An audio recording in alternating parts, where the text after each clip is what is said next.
नमस्कार मित्रों, एक बार फिर से आपका हमारे चैनल पर स्वागत है। हिंदी वर्णमाला के हमने सभी महत्वपूर्ण टॉपिक कवर कर लिए हैं। आज हम चर्चा करेंगे उनसे रिलेटेड विभिन्न प्रतियोगी परीक्षाओं जैसे सीटेट, यूपीटेट, बीईओ, लेखपाल में पूछे जाने वाले प्रश्नों की। मेरे मित्रों, आपको मैं बता देना चाहता हूं कि अगर आपने हमारा वीडियो नहीं देखा है तो डिस्क्रिप्शन बॉक्स में रखे लिंक पर क्लिक करके ज़रूर देख लीजिए। आप हमारे वीडियो को देखेंगे तो आप विभिन्न प्रतियोगी परीक्षाओं में आए हुए सभी प्रश्न आसानी से कर जाएंगे और फुल मार्क्स पाएंगे। तो आइए चलते हैं हम सबसे पहले क्वेश्चन की तरफ। तो सबसे पहला क्वेश्चन है, भाषा की सबसे छोटी इकाई कौन सी है? भाषा की सबसे छोटी इकाई कौन सी है? ऑप्शन है ए शब्द, बी व्यंजन, सी स्वर और डी वर्ण। तो हमने पहले ही चैप्टर में पढ़ा था कि भाषा की जो सबसे छोटी इकाई होती है वो वर्ण होती है। क्यों? क्योंकि इसके और पार्ट नहीं किए जा सकते। भाषा की जो सबसे छोटी इकाई होती है वह वर्ण होती है। चलिए अब दूसरे क्वेश्चन की तरफ चलते हैं। दूसरे क्वेश्चन की तरफ चलते हैं कि वर्णमाला किसे कहते हैं। दूसरा क्वेश्चन है, वर्णमाला किसे कहते हैं? शब्द समूह को? नहीं। वर्णों के संकलन को? शब्द गणना को? ये भी नहीं। वर्णों के संकलन को? वर्णों के व्यवस्थित समूह को? तो इसमें हम चूज करेंगे। तो वर्णों के संकलन को तो हम वर्णमाला नहीं कह सकते, क्योंकि वर्णों के संकलन किसी भी क्रम में हो सकते हैं। तो हमारा जो ऑप्शन होगा डी, वर्णों के व्यवस्थित समूह को वर्णमाला कहते हैं, क्योंकि इसमें पहला स्वर होता है और दूसरे व्यंजन होते हैं जो स्वर की सहायता से बोले जाते हैं। तो इसका भी ऑप्शन नंबर डी सही है। अगले क्वेश्चन की तरफ चलते हैं कि निम्न में से कंठ ध्वनियां कौन सी हैं? ए क ख, बी य र, सी च ज और डी ट ड। तो हमने बताया था कि हिंदी में 5 वर्ग होते हैं। हिंदी में 5 वर्ग होते हैं, क वर्ग, च वर्ग, ट वर्ग, त वर्ग और प वर्ग। और इनके उच्चारण स्थान बताए थे कि क वर्ग का उच्चारण स्थान होता है कंठ। तो दोस्तों, हमें क्वेश्चन में पूछा है कि कंठ ध्वनियां कौन सी हैं। तो क वर्ग में कौन कौन से आते हैं? क, ख, ग, घ, अंग। तो यहाँ पे क ख दिया है, तो हमारा ऑप्शन नंबर ए सही है। चौथे क्वेश्चन की तरफ चलते हैं कि स्थान के आधार पर बताइए मूर्धन्य व्यंजन कौन सा है। कौन सा पूछा है? मूर्धन्य व्यंजन कौन सा है? तो मूर्धन्य व्यंजन कौन सा है? क, ग, ख, ज, झ, ड, ढ, प, फ। तो मित्रों, हमने बताया था कि क वर्ग का कंठ से, च वर्ग का तालु से, ट वर्ग का मूर्धा से उच्चारण होता है। तो ट वर्ग में कौन कौन आते हैं? ट, ठ, ड, ढ, ड़। तो इसमें दिया है ड और ढ, तो ऑप्शन नंबर सी सही है। अगला क्वेश्चन, निम्न में से अल्प प्राण वर्ण कौन सा है? अल्प प्राण कौन कौन से वर्ण होते हैं? तो अल्प प्राण का हमने बताया था ट्रिक क्या होता है कि 135 135 अंतस्थ और उच्छिप्त का ड़, अंतस्थ व्यंजन सारे और 135 यानी प्रत्येक वर्ग का पहला, तीसरा और पांचवा वर्ण। तो इसमें हम देखेंगे कि कौन कौन से व्यंजन है। अ और आ, तो ये तो नहीं है। क और ग, इसको देखेंगे, क अपने वर्ग का पहला और ग अपने वर्ग का तीसरा है। तो ये क और ग ऑप्शन सही है, ऑप्शन बी सही है। अब चलेंगे अगले क्वेश्चन की तरफ। निम्न में से नासिक के व्यंजन कौन सा है? नासिक के व्यंजन, तो मित्रों मैं बता दूं कि प्रत्येक वर्ग का जो पंचमाक्षर, कौन सा? पंचमाक्षर कौन कौन से हैं? अंग, इय, ड़, न और म। इनका उच्चारण नासिका से भी होता है, अतः इन्हें नासिक के व्यंजन भी कहते हैं। तो हम देखेंगे कि इसमें ऑप्शन बी जो है इय, ये पंचमाक्षर है, तो ये ऑप्शन बी सही है।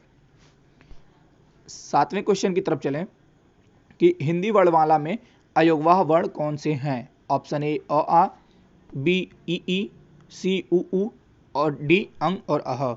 तो हमने बताया था कि अंग और अह को अयोगवाह कहते हैं, अंग और अह को अयोगवाह कहते हैं। तो ये इसका ऑप्शन नंबर 4 सही है। 8वां क्वेश्चन है कि किस शब्द में द्वित्व व्यंजन है? कौन सा व्यंजन? द्वित्व व्यंजन। तो दोस्तों मैं बता दूं द्वित्व व्यंजन क्या होता है। द्वित्व व्यंजन वे व्यंजन होते हैं जिनकी पुनरावृत्ति लगातार 2 बार होती है तथा प्रथम व्यंजन स्वर रहित हो जाता है। तो इसमें हम देखेंगे कि दिल्ली, इसमें ल की आवृत्ति 2 बार हुई है तथा पहला वाला ल स्वर रहित हो गया है, इसलिए ये द्वित्व व्यंजन है। तो ऑप्शन सी सही है। फिर पूछा है अगला क्वेश्चन कि व्यंजनों के कितने भेद हैं? ए 3, बी 4, सी 5 और डी 6। तो हम लोगों ने सबसे पहले ही पढ़ा था कि व्यंजनों के 5 भेद होते हैं। कौन कौन से? स्पर्श व्यंजन, स्पर्श के बाद अंतस्थ, फिर ऊष्म, संयुक्त और उत्क्षिप्त। उत्क्षिप्त व्यंजन। तो ये 5 प्रकार के व्यंजन होते हैं। तो ऑप्शन नंबर सी सही है। उत्क्षिप्त मिलाकर कुल 5 प्रकार के व्यंजन होते हैं। 10वें क्वेश्चन की तरफ चलते हैं। थ किस वर्ग का व्यंजन है? तो ये तो सबसे आसान है। तो थ त वर्ग का व्यंजन है। थ जो है वो त वर्ग का व्यंजन है। ऑप्शन बी इसका सही है। अगले क्वेश्चन की तरफ चलते हैं। ओष्ठ से उच्चारित होने वाले शब्द कौन से हैं? ओष्ठ से उच्चारित होने वाले वर्ण कौन से हैं? तो आपको मालूम ही है कि जो प वर्ग होता है, प वर्ग के जो वर्ण होते हैं वो ओष्ठ से उच्चारित होते हैं। तो प वर्ग का कौन सा है? तो देखिए इसमें तो प वर्ग का प ही है। तो ऑप्शन नंबर बी सही है मित्रों। इसमें जो भी क्वेश्चन है वो विभिन्न प्रतियोगी परीक्षाओं में हमेशा आते रहते हैं। अगर आप ये वीडियो देख रहे हैं तो आप आसानी से इन सारे क्वेश्चंस को कर जाएंगे और फुल मार्क्स पाएंगे। अगर आपको ये वीडियो पसंद आ रही हो तो हमारे चैनल को जरूर सब्सक्राइब कीजिएगा। अगला क्वेश्चन की तरफ चलते हैं। अगला क्वेश्चन है क वर्ग का व्यंजन है। तो क वर्ग का व्यंजन कौन कौन से होते हैं? क, ख, ग, घ और अंग। तो इसमें ग दिया है, ऑप्शन ए। तो क वर्ग का व्यंजन कौन सा है? ग। अगले क्वेश्चन की तरफ चलें कि अंतस्थ व्यंजन है। तो अंतस्थ व्यंजन कौन कौन से होते हैं? अंतस्थ व्यंजन वे होते हैं य, र, ल, व। ये 4 अंतस्थ व्यंजन होते हैं। तो ऑप्शन नंबर डी ल सही है। ऑप्शन नंबर डी ल सही है। 14वां क्वेश्चन है कि च का उच्चारण स्थान है। ए तालु, बी कंठ, सी मूर्धा, डी दांत। तो च वर्ग का उच्चारण स्थान क्या होता है? कमेंट बॉक्स में बताएं। च वर्ग का जो उच्चारण स्थान होता है वो तालु होता है। क वर्ग का क्या होता है? क वर्ग का कंठ होता है और ट वर्ग का मूर्धा होता है। त वर्ग का दंत होता है और प वर्ग का ओष्ठ होता है। तो इसमें पूछा है च वर्ग का उच्चारण स्थान। तो च वर्ग का उच्चारण स्थान ऑप्शन ए तालु सही है। अब चलते हैं अगले क्वेश्चन की तरफ। ग किस वर्ग का व्यंजन है? तो ये तो सबको ही मालूम होगा कि ग किस वर्ग का व्यंजन है। तो ग ऑप्शन ए क वर्ग का व्यंजन है, ये सही है। आगे बढ़ते हैं। अगला क्वेश्चन क्या है? आ कितने अक्षरों वाला शब्द है? तो देखिएगा ये बहुत ही कंफ्यूज करने वाला प्रश्न है कि आ कितने अक्षरों वाला शब्द है। आ कितने अक्षरों वाला शब्द है?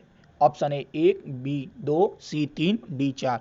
तो आपको बता दें कि आ शब्द नहीं, आ एक वर्ण है और ये स्वर है। तो आ एक अक्षर वाला शब्द है। आ में केवल एक ही अक्षर होते हैं। ठीक। फिर पूछा है हिंदी में कुल कितने व्यंजन हैं? अगला क्वेश्चन है कि हिंदी में कुल कितने व्यंजन हैं? ए 36, बी 33, सी 35 और डी 34। तो हिंदी में कुल व्यंजनों की संख्या हमने बताया था, जो मानक है 33 व्यंजन हैं। हिंदी में कुल 33 व्यंजन है, तो ऑप्शन बी सही है।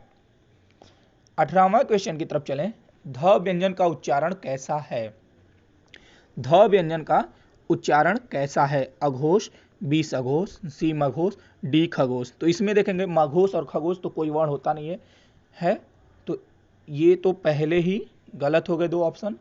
अब हम बात करेंगे दो ऑप्शन पे, अघोष और सघोष पे। तो हम बात करें सबसे पहले अघोष की, तो अघोष वे ध्वनियां होती हैं जिनके उच्चारण करते समय कंपन नहीं होता है। और ये कौन कौन से होते हैं? प्रत्येक वर्ग का पहला और दूसरा, फिर ऊष्म व्यंजन, ये अघोष होती हैं। और सघोष जो होता है प्रत्येक वर्ग का तीसरा, चौथा, पांचवा, अंतस्थ और उच्छिप्त व्यंजन होते हैं। तो ये ध जो है ये त वर्ग का चौथा अक्षर है, त वर्ग का चौथा अक्षर है, तो ये कौन सा होगा? सघोष होगा। देखिएगा यहाँ पे गलत लिखा गया है, सोघस लिखा गया है, तो ये ऑप्शन है सघोष, सही कर लीजिएगा। ठीक है, तो ऑप्शन बी सघोष सही है। 19वें क्वेश्चन की तरफ चलें। स्र कैसा व्यंजन है? ये बार बार परीक्षा में पूछा जाता है कि स्र कैसा व्यंजन है, छ कैसा व्यंजन है, त्र कैसा व्यंजन है, ज्ञ कैसा व्यंजन है। ऑप्शन दिया है ए आगत, बी स्पर्श, सी संयुक्त और डी अंतस्थ। तो मित्रों मैं बता दूं कि छ, त्र, ज्ञ और स्र संयुक्त व्यंजन होते हैं। कौन से व्यंजन? संयुक्त व्यंजन। संयुक्त व्यंजन कौन से व्यंजन होते हैं? कि वे व्यंजन जो दो वर्णों से मिलकर बने होते हैं उन्हें संयुक्त व्यंजन कहते हैं। यहाँ श्र दिया है तो श्र संयुक्त व्यंजन है। श्र किससे मिलकर बना होता है? श्र श और र तथा अ से मिलकर बना होता है, ये श्र होता है। आगे की तरफ बढ़े तो आगत ध्वनि है। आगत ध्वनियां कौन कौन सी होती हैं? आपको मालूम है कि इसमें ऑप्शन दिया है ए क, बी न, जी ज और डी फ, सॉरी सी ज डी फ। तो आगत ध्वनियां वे ध्वनियां होती हैं जिनके नीचे नुक्ता का प्रयोग होता है। तो साधारण ज के नीचे और फ के नीचे नुक्ता का प्रयोग होता है, इन्हीं दो ध्वनियों को आगत ध्वनि कहते हैं। तो ऑप्शन नंबर सी सही है। 21वें क्वेश्चन की तरफ हम बढ़े। मजा आ रहा है दोस्तों? तो 21वें क्वेश्चन की तरफ हम बढ़े कि अनुनासिक वर्ण हैं। अनुनासिक वर्ण हैं। अनुनासिक वर्ण कौन कौन से होते हैं? अनुनासिक क्या होता है? तो हम बात करते हैं अनुनासिक। तो हमने देखा था कि अंग और अह, अन और अह जो होते हैं ये अयोगवाह होते हैं। अयोगवाह में अंग जो होता है ये अनुस्वार होता है और अह जो होता है ये विसर्ग होता है। और जब हम किसी शब्द वर्ण पे चंद्रबिंदी लगा देते हैं तो वो अनुनासिक हो जाता है। तो चंद्रबिंदु जो ऑप्शन सी है, चंद्रबिंदु ऑप्शन जो सी है चंद्रबिंदु, ये अनुनासिक का सही ऑप्शन है। तो ऑप्शन सी। अब देखिए सबसे महत्वपूर्ण क्वेश्चन पूछ रहा है कि स्पर्श व्यंजनों की संख्या कितनी है? स्पर्श व्यंजनों की संख्या कितनी है? तो स्पर्श व्यंजनों की संख्या कितनी है? कोई बताए? ए 22, सी 26, बी 33 और डी 25। तो स्पर्श व्यंजनों की संख्या आपको मालूम है कि 5 वर्ग हैं और प्रत्येक में 5-5 वर्ण हैं जो स्पर्श व्यंजन में होते हैं। तो कुल कितने हो गए? 25। तो स्पर्श व्यंजनों की संख्या ऑप्शन डी 25 सही है। अब पूछ रहा है इनमें से कौन सा अंतस्थ व्यंजन है? 23वां क्वेश्चन है अंतस्थ व्यंजन कौन सा है? तो अंतस्थ व्यंजन ऑप्शन दिया है ह, बी ल, सी स्र और डी ळ। तो अंतस्थ व्यंजन कौन कौन से होते हैं? य, र, ल और व अंतस्थ व्यंजन होते हैं ये 4। तो इसमें कौन सा दिया है? Option B L. तो ऑप्शन बी ल सही है, यही अंतस्थ व्यंजन है। अगला क्वेश्चन है कि ड़ और ढ हैं। ड़ और ढ कौन कौन से वर्ण हैं या कौन से व्यंजन हैं? तो ए दिया अयोगवा, ये गलत है कि अयोगवा हो नहीं। अयोगवा कौन कौन से होते हैं? अंग और अह अयोगवा होते हैं। ठीक। दूसरा दिया है अनुनासिक। तो अनुनासिक अभी इसके पहले हमने चर्चा किया है कि अनुनासिक क्या होता है? चंद्रबिंदी होता है किसी भी वर्ण पे। उच्छिप्त और अनुस्वार, तो अनुस्वार भी नहीं होता है। अनुस्वार जो होता है अन की मात्रा जो होती है साधारण अनुस्वार होता है। तो ड और ढ उच्छिप्त व्यंजन होते हैं।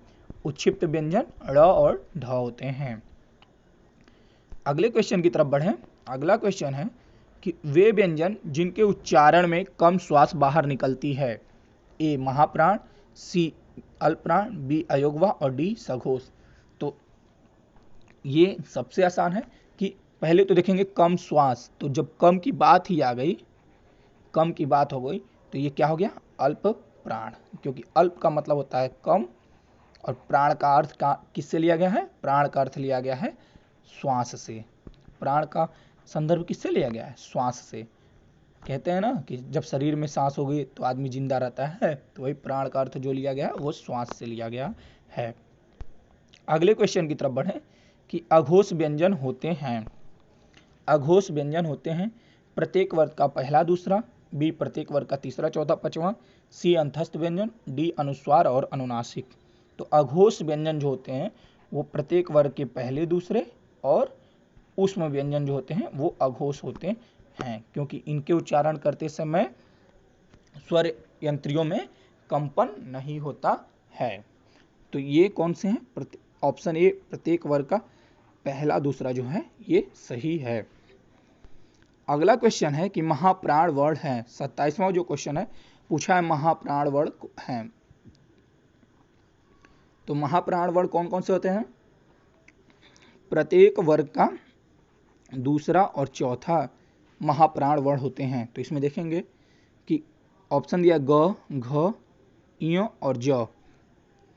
तो घ जो है ये क वर्ग का चौथा वर्ण है, तो ये महाप्राण वर्ण है। 28वां क्वेश्चन है कि ऊष्म व्यंजन है। ऊष्म व्यंजन है, तो ऊष्म व्यंजन कौन कौन से होते हैं, हमने बताया था कि ऊष्म व्यंजन भी 4 हैं। वो कौन कौन से हैं, स, श, स और ह, ये 4 ऊष्म व्यंजन होते हैं। तो इसमें दिया है ऑप्शन नंबर सी ह, तो ऑप्शन नंबर सी ह सही है।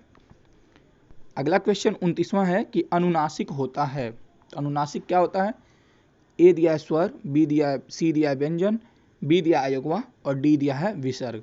तो हमने बताया था कि अनुस्वार जो होता है अंक की मात्रा होता है, और अनुनासिक जो होता है किसी भी, अनुनासिक जो होता है वो किसी भी वर्ण के ऊपर चंद्रबिंदी लगाने से बनता है। तो अंक की मात्रा जो होता है ये प्रत्येक वर्ग में प्रत्येक वर्ग के पंचमाक्षर का काम करता है। जैसे अगर हम देखें कंपन जो है तो इसको हम ऐसे भी लिख सकते हैं, कंपन, ठीक। तो ये अनुस्वार होता है। और अनुनासिक जो होता है इसलिए कहा गया है कि अनुस्वार का हम प्रायः व्यंजन में भी प्रयोग करते हैं। और अनुनासिक कौन सा होता है, अनुनासिक चंद्रबिंदी होता है, और ये हमेशा स्वर के रूप में ही होता है। तो अनुनासिक क्या होगा, ऑप्शन नंबर ए स्वर। अनुनासिक जो होगा वह स्वर होगा,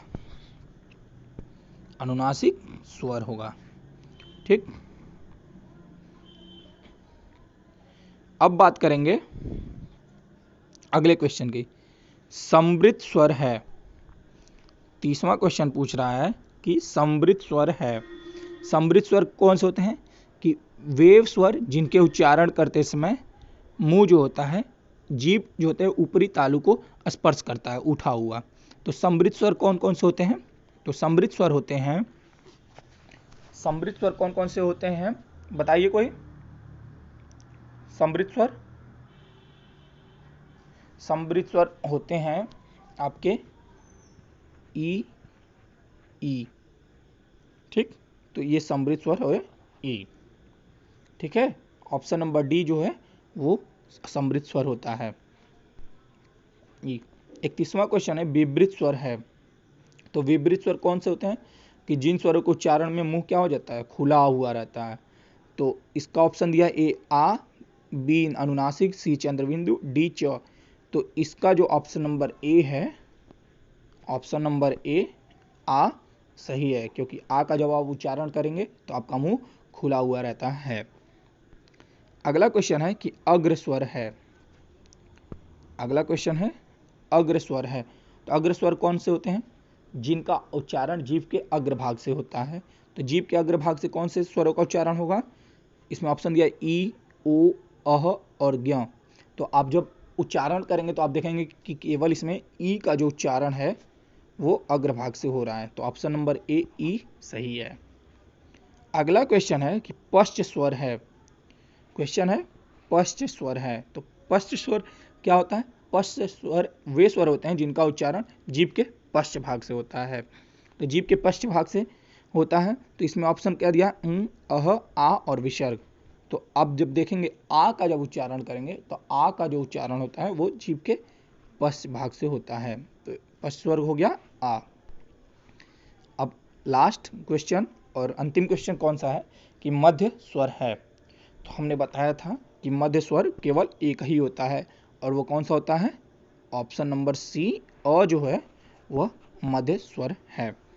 तो मित्रों, अगर आपको हमारा वीडियो पसंद आया हो और ये जानकारी अच्छी लगी हो तो हमारे चैनल को सब्सक्राइब कीजिएगा, हमारे वीडियो को लाइक कीजिएगा और कमेंट करके ज़रूर बताइएगा। Thank you. आपका दिन शुभ हो। धन्यवाद।